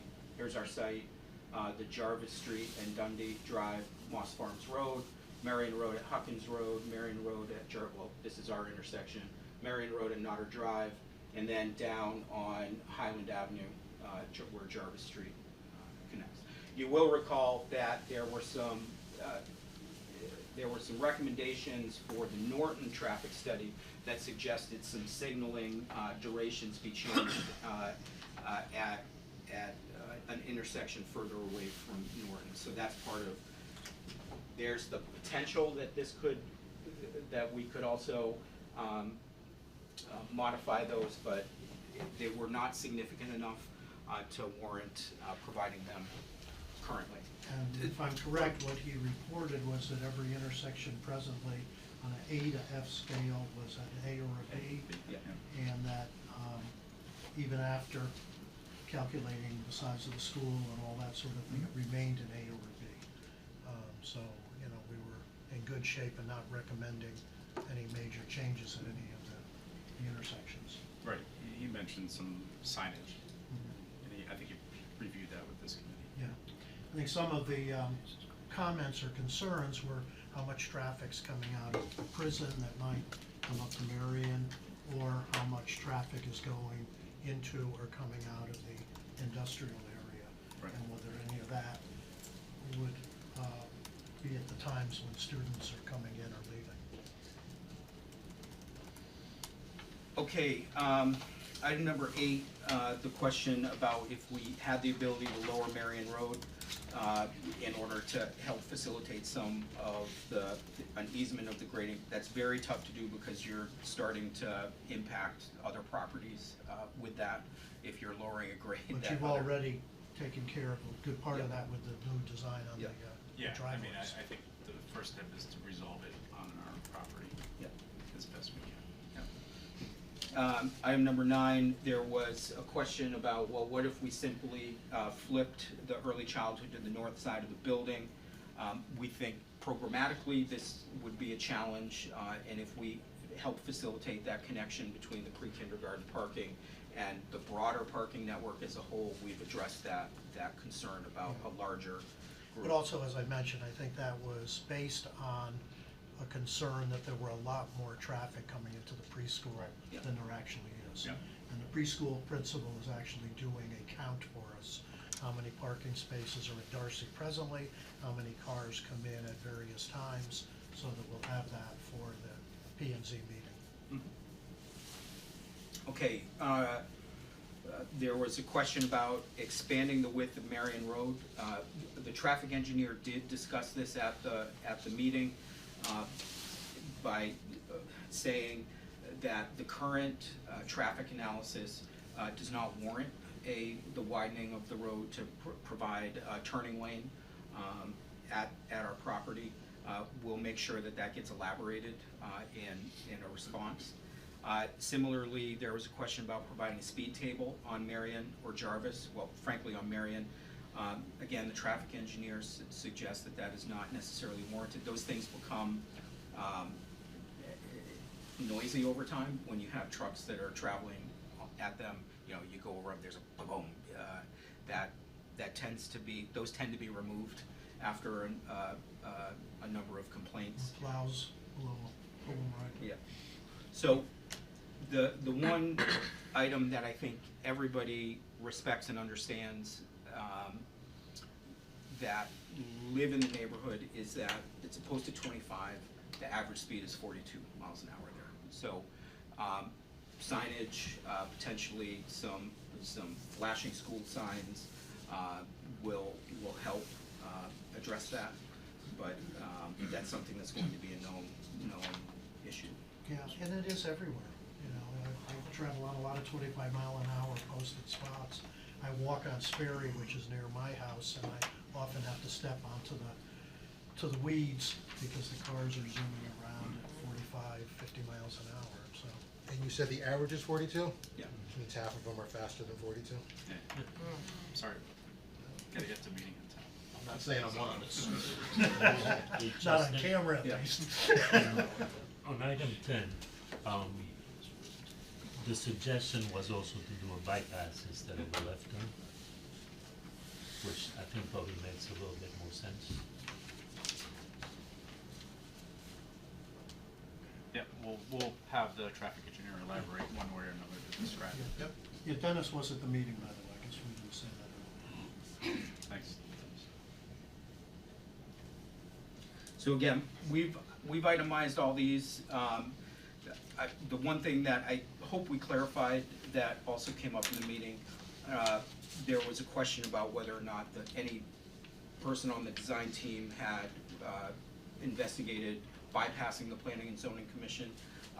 We have not. I can say that with 100% certainty. So we take these applications seriously. And no party of the design team. Usually when there are known issues in the beginning of engineering, etc., there are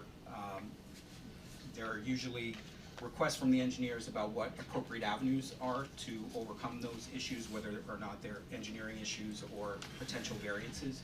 That was originally requested, just what the 10% grade requirement would mean if variances are commonly approved within the town. We received a firm, no, this is the requirement, everybody's expected to do that. So from there, we embarked on the regrading of the site. So because it came up in a public meeting, I just wanted to reassure the committee that we take our job seriously and we don't look to bypass any commissions. So, yeah, my open expectation is Tuesday morning we'll clarify these. We'll be further along with addressing these comments and make sure our application is as complete as possible. Good. As we talked about, we don't want to go back to P and Z, and if there's any open questions, I want to make sure it's clean. So with that,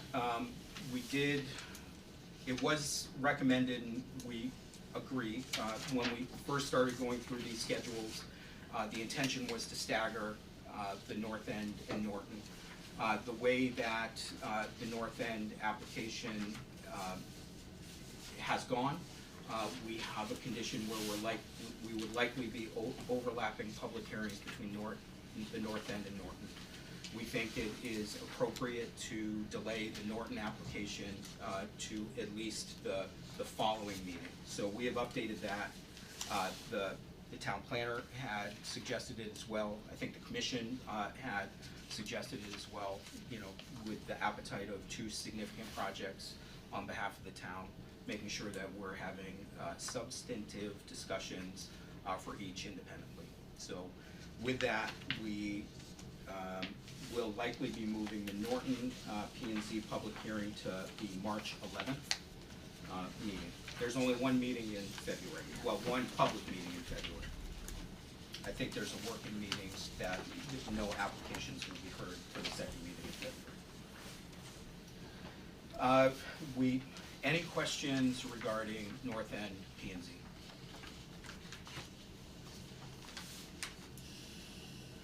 Okay.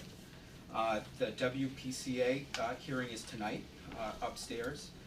I asked Merrick that if I needed to run up there to clarify anything, to just kind of stomp his foot on the floor, and I'll be happy to do so. But I went up and touched base with both the chair and Merrick prior to. It sounds like we have everything under control. Okay. let's talk about turtles and eastern ribbon snakes. So we, as with any application, when you're developing an application, you send a preliminary analysis to DEEP, specifically the National Diversity Database. We have received a letter, and it's part of your packet, that they are requesting a professional assessment by a qualified herpetologist, which I learned of a new scientist. This is a specialist who studies these type of animals: eastern box turtle, wood turtle, and eastern ribbon snakes. So they have requested that we hire a herpetologist to walk the site and conduct a report. That becomes part of the construction documentation for protection of these. We know that we're gonna have erosion and sedimentation control, just by our normal course of developing a site. Those conditions will likely be rolled in for protection of the wildlife in the area. So that is something that we have requested that the Nash contact their contact for this and develop a proposal. It is not something that, it'll be a cost that we would be looking to get approval from the NGSBC for it. I don't think it's. Do we have to do an RFQ on that in order to No, we get, get we'll, reimbursed, or we'll, just? it'll be a sub-consultant from the civil. Of Tecton, okay. Okay. Our design development deliverable schedule, currently the cost estimates are ongoing for the north end. We have our Office of Grant Administration DDR review meeting, so design development review meeting, on March 6th. As we've mentioned previously, the Norton drawings, our deadline is tomorrow, so the project teams are hopefully still working at this hour. You just checked the camera. So those will go to the cost estimators. Did you at least buy him dinner? At this hour, it's more about what's in the fridge than what's on the burner. So those will be going out to the cost estimators and the project teams tomorrow. We have preliminary scheduled our DDR review meeting 2 weeks after our North End one, so March 20th. And all of those plans will be put into the shared drive? Yeah, we'll make sure that they get in there. We mentioned, we had our discussion about the emergency generator. I will note that Tuesday we had a working meeting with our food service equipment designer and representatives of the food service department at Cheshire Public Schools. A lot of requests we're working through. We knew from the start that we had some space requirements that we would be navigating. So we are working with the Crabtree McGrath to make sure that we're addressing all of the comments regarding both kitchens. So. Okay. Are you looking at a redesign there? 'Cause I'm looking at emails saying we need bigger space, we need a wall, we need. No, I think a large majority of the comments, I think we can resolve through a refinement of the I'm design. It's not. Concerned about money. Yeah, so are we, Square and I think footage. we made that crystal clear in our meeting about space is at a premium, and we need to find avenues to rework within the existing, and I think we found some pretty good solutions, so I think we have, do we have that as part of, no, we don't. We don't So have- we'll share, some of those Well, that's results. been going on. Yeah, I've seen yeah. emails over the last couple of days. Our main mission is to refine within the existing envelope. Yeah. Period. Yeah, so what we had provided the food service equipment drawings just for, they're part of the design development submission, but we separated them out just so everybody's aware of what those layouts are. So everything is accommodated from an equipment perspective. It is. Right up from there. It is worth noting that the schools currently go through 7 lunch waves. 7 lunch waves. We are designing the cafeteria for 3 lunch waves. So as we go through this, it'll be an operational item. to make sure that the district is kind of aligning their intended food service delivery to their students, so. I will tell you, I've been a principal of numerous schools, I've never had 3 lunch waves in my life. but- Yeah, no, I get it, I get it. Moving 5, 6, 7-year-olds Yeah. through lunch lines with, 200 kids at a time, it's not easy to do. Yeah, the stagger one, yeah. Is there any consideration for reusing food service equipment from Norton, or is everything to be brand new? The assumption is that everything's brand new. Norton is in pretty bad shape. I Well- was on the Public Building Commission, and we were in the process of redesigning the whole kitchen at Norton, and to the point where we actually went out to bid with it, and it came in substantially above what had been allocated by the town, and then it became obvious that Norton might be replaced. So I'm sure there's some stuff there that would be worth, reusing or keeping, but a lot of it is older. All of the equipment is electric, so my assumption is that most of the equipment at Norton is gas-fired. Yeah, about the only thing you could say would be the metal tables, that kind of stuff. but There may be a newer freezer or refrigerator that's there, but I doubt it. No. Freezer's the problem. Again, just being cost conscious, because I know Norton, Didn't they they have a put a tougher freezer budget, in? so. Yeah, I guess. I thought they put an outside freezer in. Yeah, But maybe when we were looking ONG at could it, it do was an some smaller assessment of freezers the- that were in Yes, that was- various little rooms. Equipment? That's right. Other than that, I know we have an executive session item to go through some security items, and we have separate presentations for that. Okay, any comments or questions at this point? If not, then I will ask for a vote, a motion rather, upon 2/3 vote, convene an executive session. Rich, Yes? I'd just like to say thank you, and I know that I come across very harshly, very quickly, but I have lived in this town for 71 years. We worked how many years together on school modernization? It seemed like forever. I did. But I get look into where we're things at, Matt. Very deeply, I do things very thoroughly. Thank you, you guys, you seem to listen. Rich, I just wanna thank everyone, cause I know it's hard work. Yeah, well, I appreciate you coming. I think that, I love more people to get a sense of the detail of what we're No, doing. you're only gonna hear from them after the school's built and the traffic comes, and then they're gonna start complaining on Facebook. I'm changing my phone number at that point. How many people did you notify for the planning and zoning meeting? Everybody that was within the reporting distance, I think it was 140 certified mailings that And were how many sent. people showed up? A handful. 3. 3. Yeah, 3. that's pretty typical.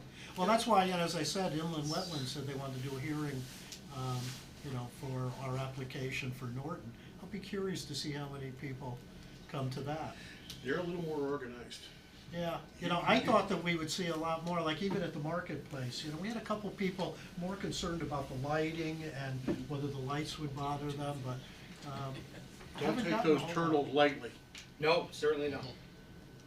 The North End project that's going on right now, they spent in excess of $50,000. Their turtles had monitors put on them, and they had to monitor them for 12 months. Oh my God. Phase one, Weekly, that's part of phase there was a one. report given weekly. We'll see. Thank you. So it's, I had a pet turtle as a kid. I love turtles. I have a box turtle I at had a home. box turtle. I have one at home. She's great. well, We should thank protect you them. again. All right, And thanks- I'm sorry thanks if I for- came across harshly, and I'm sorry to you guys if I came across harshly.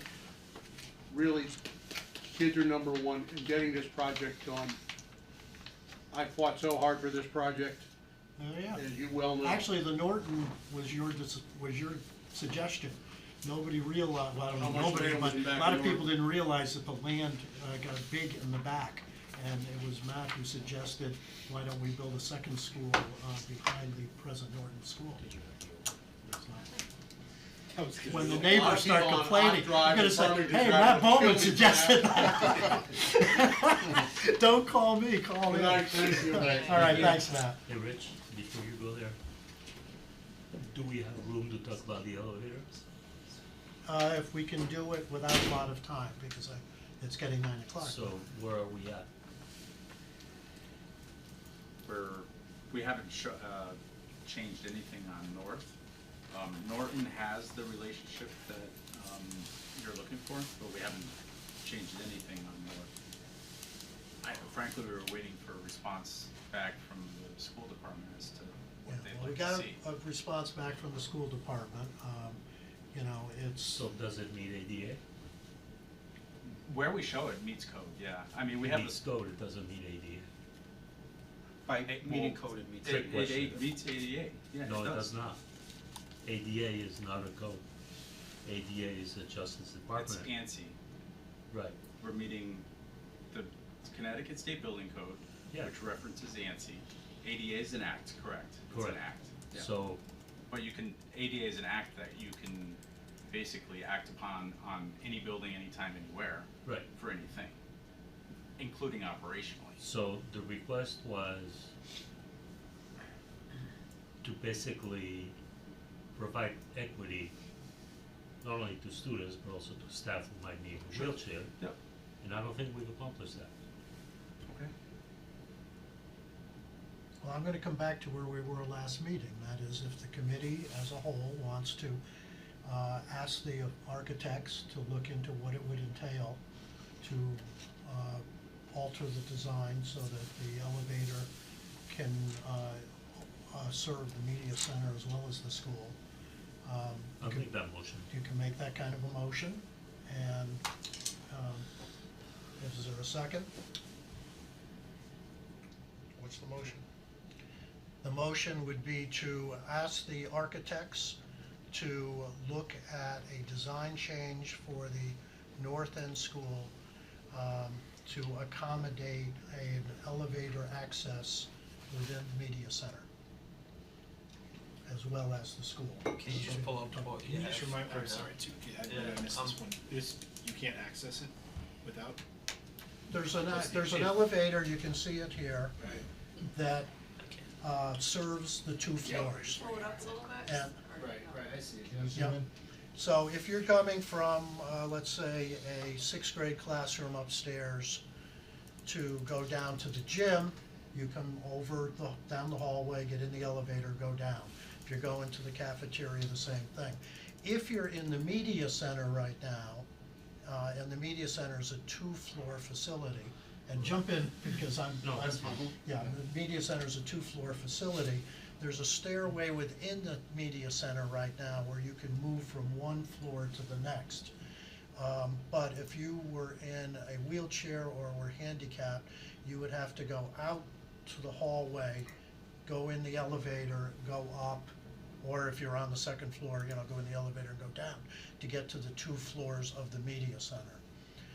So, I don't wanna speak for Dennis, No, but Dennis had said he had a concern that there was an equity issue there, that somebody who had a handicap would have to actually leave the media center rather than have that elevator service both the media center and the building. So he had suggested at one point an elevator that had a door on each side, but the design has changed so that it's not easy to accommodate that now, because now there's an art room on the main floor.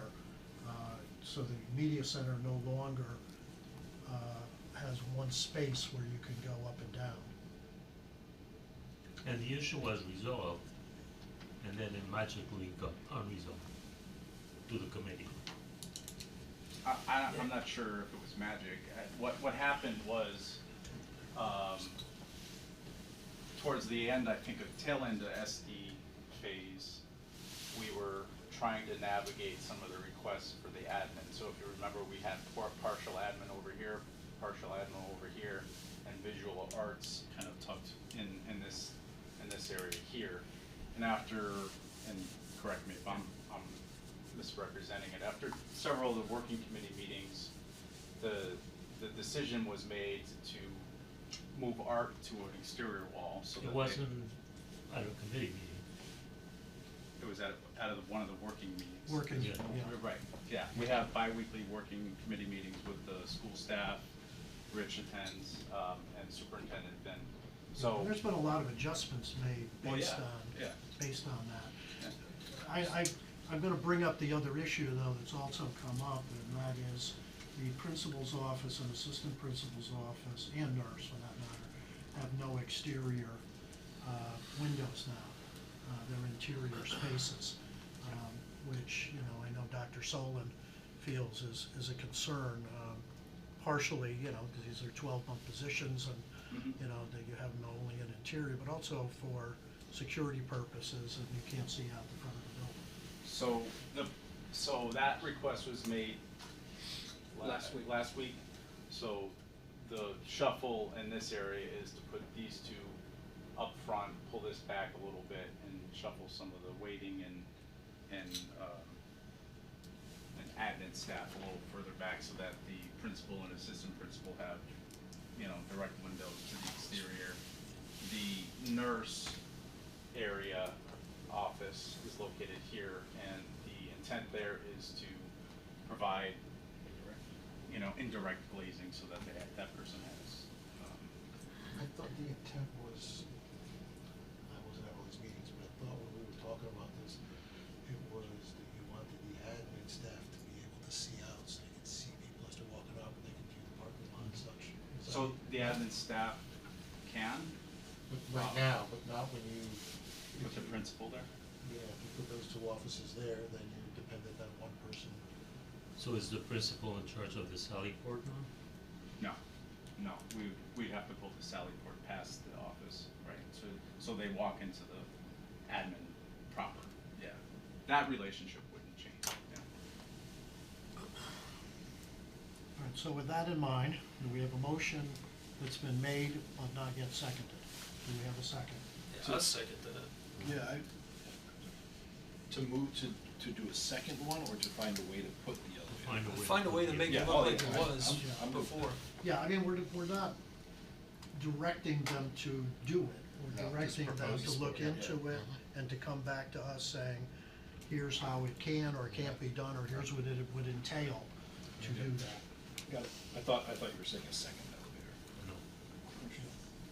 And, you know, Sean, you weren't at the last, well, I don't think you think were I had at to that leave part of early. the meeting, yeah. You know, I was saying I've had, you know, a fair amount of experience dealing with handicapped students, and had a daughter in a wheelchair, and so, I'm very sensitive to this, I'm very appreciative of Dennis raising it, but I felt that the present elevator system would work okay from my point of view. But we had a fairly extensive conversation last time around on this. And especially now that we're moving the one in Norton, we'll have a school that is Yeah. done correctly and a school that is not done correctly. So is there other discussion?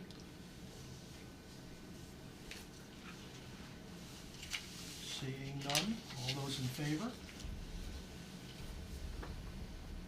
2, 3, 4, 5, 6, 7. Opposed? I'm gonna abstain. Why are you abstaining? Why am I abstaining? Yeah. Only because, as I said, I think it's gonna require a fair amount of redesign, and I don't wanna slow things down and cost money. Does that make you oppose? No, I'm abstaining. That's my choice. That's not really what abstaining is. Abstaining means? You're abstaining because you don't want to oppose it. I'm abstaining because I fully appreciate where it's coming from, but, But you're opposing it. well, no. It's an AD. I think it's fine, go ahead, but I had commented last time that I was acceptable to the present plan, and, well, that's my decision. All right, I need a vote. Upon 2/3 vote, convene an executive session for the purpose of reviewing security systems in the new North End School and new Norton School, to include the following individuals: all members of the Next Generation School Building Committee. Vince is not here, so that doesn't require it. Representatives from Tecton Associates Architects, representatives from Rowan G Construction, representatives from Arcadis. I think what we need to do is I will make a motion that we go into executive session as described. That's the motion right there. So you made the motion? No, you just made the motion. So, right. Oh, okay. You were asking just- for a vote. You just made that motion. Yeah, but it sounded like you were just asking for a vote. No, so I'm I just wanted to make reading sure it because it has to be written in a So certain moved. way. Yeah, So that, you that amend was the Chris's motion? motion. That we close the doors and open the windows? Yeah, we can do that. Lock the doors. There you go, there you go. Do we have a second? I'll second. Have a second, discussion? None? And all those in favor? You gonna abstain? We're gonna do that. Opposed? Abstentions? There you go. We have a 2/3 vote.